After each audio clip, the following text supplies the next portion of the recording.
Anger, as a noun, is defined as a strong feeling of displeasure or hostility, but as a verb, it means to feel with anger.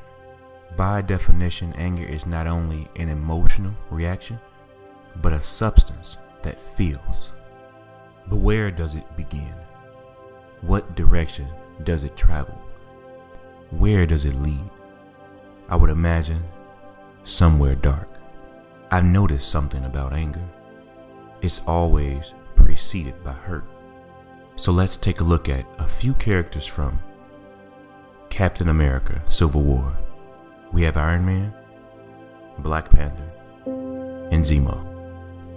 Tony Stark has always been hurt by what he feels was a lack of love from his father.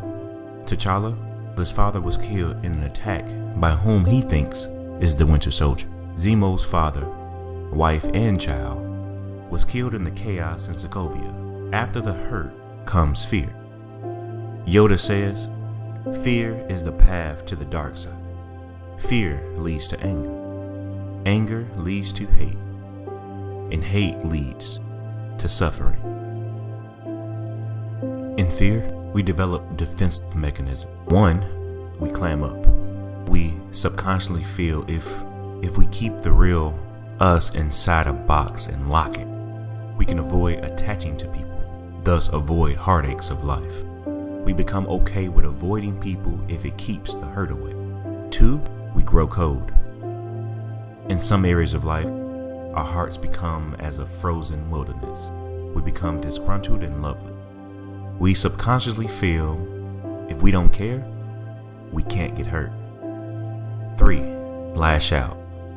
This is where the fear has now turned to anger. In this phase, we either unintentionally hurt others or we intentionally try to hurt others. This is clearly shown by both Black Panther and Zemo. T'Challa declares he would catch and kill the Winter Soldier for the death of his father.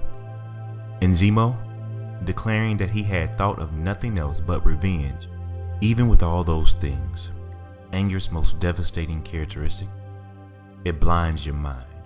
It distorts your view of what's true. Let's take a look at Iron Man. Tony Stark has just found out that the person that killed his parents, the Winter Soldier, is standing right next to him. Then this happens. It wasn't him, Tony. Hydra had control of his mind. Move! This isn't gonna change what happened. I don't care. He killed my mom. It's apparent that anger prevents your mind from seeing what's important or what's true. T'Challa realizes that vengeance has consumed Zemo. He realizes it has consumed Tony Stark. But there is a silver lining. Black Panther says the most important words of the entire movie. I'm done letting it consume me. We can all agree horrible things have happened to us all. Horrible things have happened throughout history, and horrible things have happened through the history of this country. And even though we have just cause to remain angry, we can see holding on to anger only leads to suffering. And it continues a perpetual cycle of suffering. For all of us dealing with some type of pain, when handling anger, take advice from King T'Challa. Don't let it consume you. Let it go.